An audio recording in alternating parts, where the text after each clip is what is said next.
انت حط اكرم توفيق، بص من الاخر، حط اكرم توفيق هو اللي جنب مروان عطيه، ورجع زيزو حطه في اليمين بتاعه، مكنه عرضيات، يخش يرقص واحد ويشوط في الجون، ماشي ده مكانه.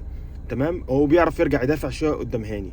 لكن تحط لي طاهر محمد طاهر هو اللي يتحط على اساس قال يعني ايه مردوده الدفاع قوي، حلو مردوده دي، ها، ويعرف يغطي على هاني. لا احنا مش عايزين هاني حد يغطي عليه، خلي هاني واقف ورا، ها، نستغل امكانياته الدفاعيه، وحط لنا واحد قدامه غير طاهر محمد طاهر.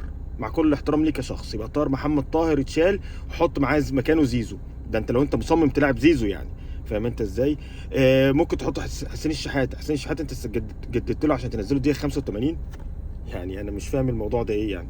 طب ما حط الشحات نجم النجوم، بلاش يا سيدي الشحات، بلاش الشحات، رجع خلي زيزو. تمام.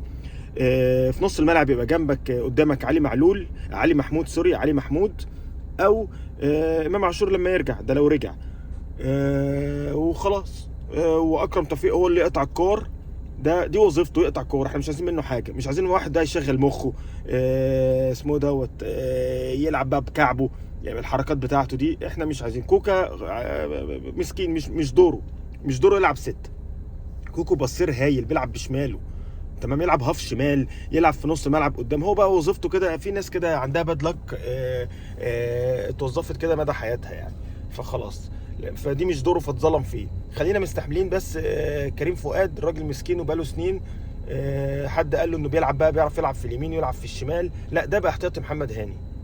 تمام. والشمال بقى جبت توفيق محمد وكريم الدبيس، مهما كانوا هم اساسا باك شمال اصلا، مهما كان يعني.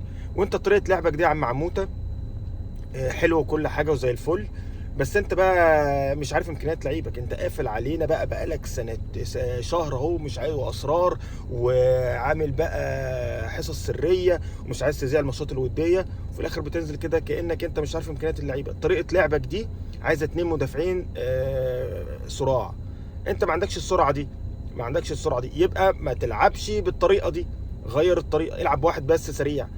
ما عندكش غير الاثنين الموجودين دول، يبقى ما تغيرش، يبقى غير الطريقه، غير الطريقه. الفرق كده، الفرق بتحط طريقه اللعب او خطه اللعب على امكانيات اللعيبه بتاعتها، مش انا اجي النهارده الصبح خلاص انا مدرب، لا يبقى انا هغير زي عم سلوت لما غير مع صلاح، قال لك لا يا عم انا مش عايز صلاح، انا عايز العب مش عارف بتشكيله ايه، وراح جاب لي واحد من المانيا ما بيعرفش يلعب، ما اعرفش جايبينه على اساس ايه، مش على مش يعني حاطط خطه مش على امكانيات اللعيبه، دي نقطتي.